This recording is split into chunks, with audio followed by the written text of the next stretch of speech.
नमस्कार दोस्तों, आज हम बात करेंगे उस फिल्म की जिसका इंतज़ार आप सभी ने बड़ी बेसब्री से किया है, सायरन। तो बिना किसी देरी के चलिए शुरू करते हैं।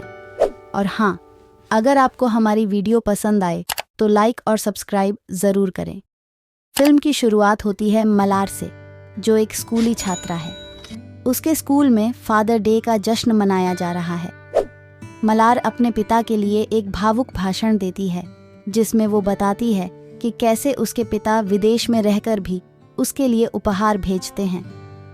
मलार की स्पीच सभी को इतनी पसंद आती है कि उसे प्रथम पुरस्कार मिलता है। लेकिन जब एक शिक्षक उससे उसके पिता के काम के बारे में पूछते हैं तो मलार चुप हो जाती है। यहाँ से कहानी फ्लैशबैक में चली जाती है, जहाँ हम मलार के बचपन की झलक देखते हैं। बच्चे उसे यह कहकर खेलने से मना कर देते हैं कि उसके पिता जेल में हैं, लेकिन मलार की फैमिली ने उसे हमेशा यही बताया कि उसके पिता विदेश में काम करते हैं। अब कहानी वर्तमान में आती है, जहां थिलगन नाम के व्यक्ति को हम जेल में देखते हैं, जो कि मल्लार के पिता हैं। एक बार जेल के अधिकारी ने थिलगन से पूछा कि वह अपने परिवार के पत्रों का जवाब क्यों नहीं देता। थिलगन ने जवाब दिया कि वह उन्हें और चिंता में नहीं डालना चाहता और उसे अब किसी से मिलना भी अच्छा नहीं लगता। जेल में रहते हुए थिलगन ने सभी कैदियों के साथ अच्छे संबंध बनाए और उन्हें शिक्षा भी दी। वह उन्हें जेल से बाहर आने के बाद की जिंदगी के बारे में भी सिखाता था। दूसरी ओर नंदिनी, एक महिला पुलिस अधिकारी, पर आरोप लगा था कि उसने एक केस के दौरान अपनी हिरासत में एक व्यक्ति की हत्या कर दी। इसके कारण उसे ड्यूटी से भी रोक दिया गया और उस पर जांच चल रही थी। इस बीच जब उससे शादी के लिए आए लोगों को उस पर लगे आरोपों का पता चला तो उन्होंने रिश्ता तोड़ दिया। नंदिनी हमेशा कहती थी कि उस पर लगे आरोप झूठे हैं, लेकिन कोई भी उसकी बात नहीं मानता था, सिवाय उसके परिवार के। बाद में जब पोस्टमार्टम रिपोर्ट में पता चला कि व्यक्ति की मौत हार्ट अटैक से हुई थी, तब नंदिनी पर से सारे आरोप हटा दिए गए और उसे फिर से ड्यूटी पर बुलाया गया। इसी तरह थिलगन को उसके अच्छे व्यवहार के लिए जेल से कुछ समय के लिए बाहर रहने की अनुमति मिली। जब उसके परिवार को यह पता चला तो उन्होंने उसके लिए बहुत सारा अच्छा खाना बनाया। लेकिन जब मलार को पता चला कि उसके पिता एक अपराधी थे तो वह उनसे नाराज हो गई। मलार ने अपने परिवार से कहा कि वह अब उस घर में नहीं रहेगी और अपने मामा के घर चली गई। जब थिलगा जेल से वापस आया तो उसने अपने भाइयों की पत्नियों और बच्चों से मुलाकात की। उसकी माँ ने बताया कि मल्लार उसके अतीत के बारे में जानकर गुस्से में चली गई थी। थिलगा ने अपने भाइयों से कहा कि वह अपनी ज़मीन बेचना चाहता है और उन्हें खरीदार ढूंढने को कहा। उसके भाइयों की पत्नियां उसे नीची नज़रों से देखती थीं और बच्चों को उसके नाम से डराती थीं। थिलगा ने इसे अनदेखा किया। बाद में थिलगा ने एक एमएलए मणिकम से मुलाकात की, जो अपने बेटे को चुनाव में खड़ा करना चाहता था। उसका सहयोगी अंबु इससे नाराज था क्योंकि वह सोचता था कि वह चुनाव में खड़ा होगा। कन्नी, एक कांस्टेबल, थिलगा को रोज पुलिस स्टेशन ले जाता था। एक दिन वो थोड़ी देर से पहुंचा और नंदिनी ने उसे फटकार लगाई। थिलगा ने अपनी बेटी से मुलाकात नहीं की थी क्योंकि वह उससे नाराज थी। एक दिन जब कुछ लड़के मलार को परेशान कर रहे थे, थिलगा ने उन्हें सबक सिखाया। अगले दिन जब वह पुलिस स्टेशन गया तो वही लड़के वहां थे और उन्होंने थिलगा पर हमला करने का आरोप लगाया। थिलगा ने सफाई दी कि वह अपनी बेटी की रक्षा कर रहा था। ऑफिसर ने लड़कों को जेल में डाल दिया और थिलगा से कहा कि वह उन पर केस नहीं करेगा। थिलगा और कन्नी अच्छे दोस्त बन गए थे। एक रात जब वे घर लौट रहे थे, कन्नी ने शराब पी और कार में सो गया। थिलगा ने कार चलाई और हमें पता चला कि वह पहले एक एम्बुलेंस ड्राइवर था। अगले दिन जब नंदिनी अपराध स्थल पर पहुंची तो उसने मणिकम को मृत पाया। फ्लैशबैक में हम देखते हैं कि नंदिनी और मणिकम के बीच झगड़ा हुआ था। एक तीखी बहस के बाद नंदिनी ने उस आदमी को पकड़ लिया जिसने उस पर हत्या का झूठा आरोप लगाया था। वह आदमी और कोई नहीं मणिकम था, जिसने नंदिनी को फंसाने की कोशिश की थी। जांच करते हुए नंदिनी मणिकम के मैखाने में पहुंची और उसे पता चला कि हाल ही में वहाँ की बिजली गुल हो गई थी और मेन स्विच में छेड़छाड़ की गई थी। उसने अपने ऑफिसर से कहा कि वह स्विच पर फिंगरप्रिंट्स की जांच करे। दूसरी ओर मणिकम की मौत पर अंबु और उसकी पार्टी ने धरना दिया। डीएसपी को धरना खत्म करने के लिए आना पड़ा और उसने सभी को समझा बुझाकर घर भेज दिया। उसी रात डीएसपी और अंबु ने साथ में शराब पी और डीएसपी ने अंबु से पूछा कि उसने मणिकम को उस रात अकेला क्यों छोड़ दिया। इसी बीच अंबु को कन्नी का फ़ोन आया कि फिंगरप्रिंट की रिपोर्ट आ गई है और अब मणिकम के असली कातिल का पता चल जाएगा।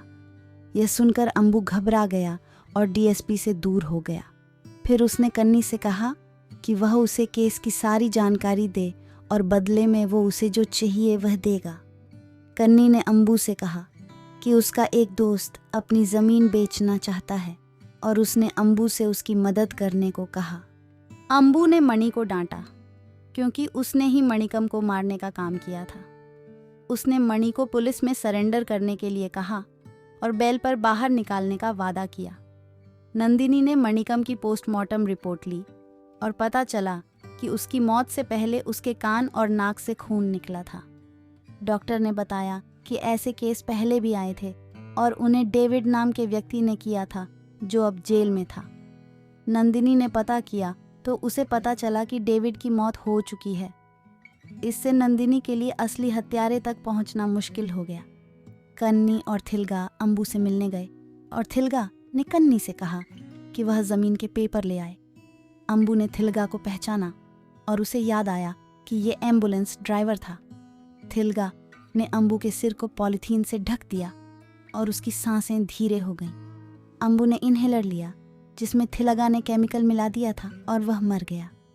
नंदिनी ने अंबु के घर जाकर तहकीकात की। नंदिनी की दुनिया उस समय उलट पुलट हो गई जब उसने अंबु को मरा हुआ पाया। इस घटना से वह बेहद विचलित हो गई।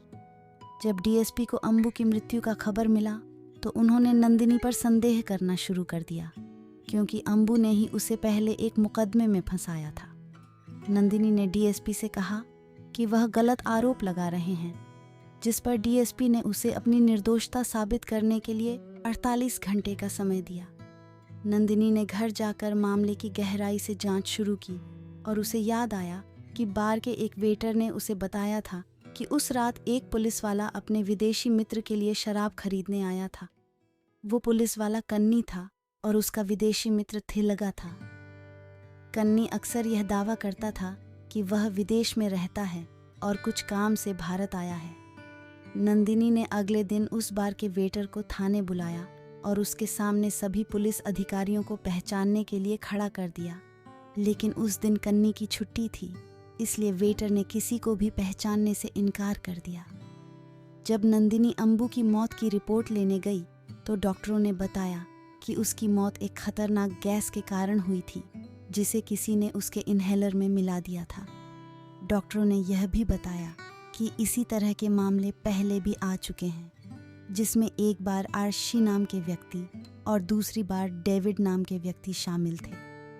इससे नंदिनी को संदेह हुआ कि दो अलग अलग लोग एक ही तरीके से हत्या कैसे कर सकते हैं। इसी बीच एक माँ रोती हुई पुलिस स्टेशन आई और बताया कि उसका बेटा विकी घर नहीं आया है। विकी वही लड़का था जिसने थिलगा की बेटी मलार को छेड़ा था। ऑफिसर मूर्ति ने नंदिनी को बताया कि विकी ने थिलगन की बेटी को छेड़ा था, जिसके बाद थिलगन ने उसे सबक सिखाया था। इससे नंदिनी का शक थिलगन पर गया, क्योंकि जब से वह जेल से बाहर आया था तब से लोगों की मौतें शुरू हो गई थीं। नंदिनी ने बार के वेटर को फिर से बुलाया और कन्नी की तस्वीर दिखाई, जिसे उसने पहचान लिया। इससे नंदिनी को यकीन हो गया कि थिलगन ने ही कुछ किया होगा। इस बीच थिलगान और कन्नी अपनी ज़मीन बेच रहे थे और खरीदार कोई और नहीं बल्कि मणि था, जिसे अम्मू ने मणिकम को मरवाने के लिए पैसे दिए थे। अम्मू की मौत के बाद मणि ने उसी पैसे से ज़मीन खरीदी। नंदिनी ने अचानक थिलगन को गिरफ्तार किया और उसे ले जाने लगी, जिसे देखकर उसकी बेटी मलार और भी गुस्सा हो गई। नंदिनी ने थिलगा को पुलिस स्टेशन ले जाकर उसके फिंगरप्रिंट लिए और फिर जज के पास गई। उसने जज को बताया कि थिलगा ने मणिकम और अंबु की हत्या की है, लेकिन जज ने नंदिनी को डांटा और कहा कि बिना सबूत के वो किसी को सज़ा नहीं दिला सकती। इसके बाद कहानी फ्लैशबैक में चली जाती है जब थिलगन जेल में था। उसने जेल से भागने की कोशिश की थी लेकिन पकड़ा गया। उसके दोस्त ने उसे सलाह दी कि अच्छा बर्ताव करने से वह जल्दी बाहर आ सकता है। थिलगन ने अच्छा बर्ताव करने का नाटक किया और जेल में लोगों को पढ़ाया भी। जब उसका दोस्त रिहा हुआ तो थिलगन ने उसे जेल में मोबाइल चुराकर एक काम सौंपा। उसने कहा कि वो सरकारी अस्पताल में जाकर चाकू से किसी को वैसे ही मारे जैसे पहले किया था। उसके दोस्त ने वैसा ही किया और उसके मारने का तरीका सोशल मीडिया पर फैल गया। बाद में थिलगन जेल से बाहर आ गया। वर्तमान समय में मलार के दोस्त उसे जेल के नाम से चिढ़ाते हैं। इधर नंदिनी विकी के गायब होने के मामले में लगी हुई थी और सोच रही थी कि थिलगन को रात में किसी ने देखा था। तभी मलार आई और नंदिनी से कहा कि उस रात उसके पिता एक पुलिस वाले के साथ आए थे। नंदिनी ने उसकी बात पर ज्यादा ध्यान नहीं दिया क्योंकि उसे लगा कि मलार अपने पिता से नाराज है और इसलिए ऐसा कह रही है। रात की घटना में एक तो ड्राइवर ने पुलिस को बताया कि उसने थिलगन और विकी को साथ में देखा था। नंदिनी को शक हुआ कि थिलगा ने विकी को अपनी जमीन में दफनाया होगा। जब वह अपनी टीम के साथ वहां पहुंची तो उन्हें विक्की की लाश मिली। अगले दिन जब मलार के घर में एक समारोह चल रहा था, नंदिनी ने थिलगन को पुलिस स्टेशन ले जाने का आदेश दिया और बताया कि उसे उसकी जमीन पर खुदाई के बाद विकी की लाश मिली है। इसी बीच फॉरेंसिक डॉक्टर ने नंदिनी को फोन कर बताया कि थिलगा के फिंगरप्रिंट क्राइम सीन पर नहीं मिले, यानी उसने अपराध नहीं किया था। नंदिनी सोच में पड़ गई, लेकिन उसे अभी भी लग रहा था कि विकी को मारने वाला थिलगा ही हो सकता है। फोन रखने के बाद नंदिनी ने थिलगा से पूछा कि उसने कैसा खेल खेला है, जिस पर दोनों में बहस हो गई। थिलगन ने नंदिनी को बताया कि उसे पता चला है कि नंदिनी की कस्टडी में किसी की मौत हो गई थी। नंदिनी ने थिलगा पर गुस्सा किया और पूछा कि क्या उसने उसे विकी को मारते हुए देखा था। थिलगा ने जवाब दिया कि वह भी यही साबित करना चाहता था कि उसने विकी को नहीं मारा। थिलगा ने यह भी बताया कि विक्की की डेड बॉडी पर खरोच के निशान थे, जिसका मतलब है कि विक्की पहले से ही लड़ रहा था। उसने सुझाव दिया कि विक्की के ब्लड के डीएनए से हत्यारे का पता चल सकता है। इस सीन की शुरुआत एक फ्लैशबैक से होती है जहां विक्की जेल की 4 दीवारी में कैद था। मणि की सहायता से उसे आज़ादी मिली, जिससे नंदिनी को शक हुआ। उसने मणि को पुलिस स्टेशन बुलाया और उससे सवाल किया, तुमने विक्की को रिहा क्यों किया? मणि ने खुलासा किया कि अम्मू ने उसे पैसे दिए थे मणिकम को ख़त्म करने के लिए। इस काम के लिए उसने विक्की को भी शामिल किया और दोनों ने मिलकर मणिकम को मार डाला। जब पुलिस को सबूत मिले तो मणि ने विक्की को पैसे देकर सरेंडर करने को कहा, लेकिन विक्की ने ज़्यादा पैसे मांगे। इसी बात पर उनकी लड़ाई हुई और विक्की की मौत हो गई। मणि ने उसे वहीं दफना दिया जहां लड़ाई हुई थी और वो ज़मीन थिलगन की थी। नंदिनी ने डीएसपी को सारी बात बताई, लेकिन डीएसपी ने कहा कि केस को यहीं ख़त्म कर दें और मणि को दोषी ठहरा दें। नंदिनी ने डीएसपी की बात नहीं मानी और जांच जारी रखने के लिए आशी से मिलने जेल गई। वहां उसे पता चला कि आशी तो पहले से ही विकलांग था और जेल में और भी 3 लोग थे। नंदिनी ने ट्रांसलेटर को बुलाया और सबसे पूछताछ की, लेकिन किसी को भी कुछ नहीं पता था। तभी सबको पता चला कि थिलगा जेल वापस आ रहा है और उन्होंने नंदिनी को सच्चाई बता दी और इस तरह कहानी फिर से फ्लैशबैक में चली जाती है। थिलगा एक एम्बुलेंस ड्राइवर जिसकी जिंदगी में एक दिन ऐसा आया जब उसे एक गंभीर रोगी को तत्काल अस्पताल पहुंचाना पड़ा। वहां पहुंचकर उसने जेनिफर नाम की नर्स को बुलाने की कोशिश की, जो सुन नहीं सकती थी। थिलगा ने उसे संकेतों से समझाया और जेनिफर ने रोगी का इलाज किया। इस घटना ने उनके बीच एक गहरी दोस्ती की नींव रखी, जो बाद में प्रेम में बदल गई और उन्होंने शादी कर ली। उनकी बेटी मलार का जन्म हुआ। इसी दौरान थिलगा के दोस्त कादिर, जो लगान का निवासी था, एक पुलिस अधिकारी की बेटी से प्यार करता था। जब यह बात मणिकम को पता चली तो उसने अपने आदमी अम्मू को कादिर को मारने के लिए भेजा। कादिर ने थिलगा को मदद के लिए बुलाया और थिलगा ने समय पर पहुंचकर अम्मू और उसके आदमी को मार डाला और कादिर को अस्पताल ले गया। बाद में पता चला कि मणिकम ने अम्मू को इसलिए भेजा था क्योंकि कादिर डीएसपी की बेटी से प्यार करता था, जो उस समय इंस्पेक्टर था। जब थिलगा ने इस घटना की रिपोर्ट दूसरे पुलिस वाले को की तो यह बात डीएसपी तक पहुंच गई। डीएसपी ने थिलगा को मिलने के लिए बुलाया और उससे समझौता करने को कहा, लेकिन थिलगा ने मना कर दिया।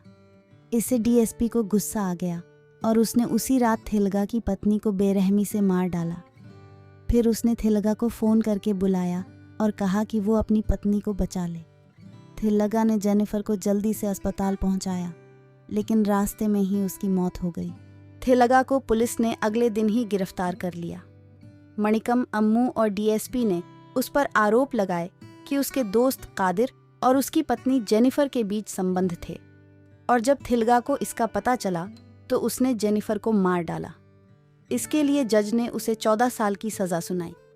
वर्तमान में नंदिनी को थिलगा के सारे खेल का पता चल जाता है और वो यह भी जान जाती है कि थिलगा ने मणिकम को कैसे मारा था।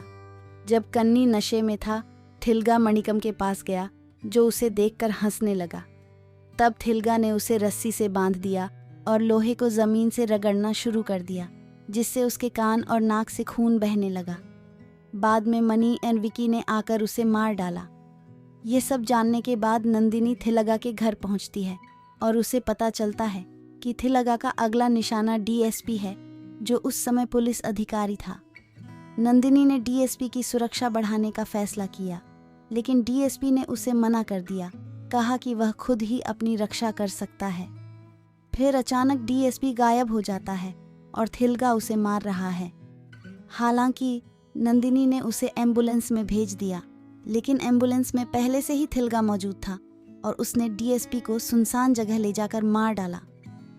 इस बीच नंदिनी थिलगन के घर गई और उसका दरवाज़ा पीटने लगी, लेकिन वहाँ थिलगन मौजूद था, जो पूजा करने का नाटक कर रहा था।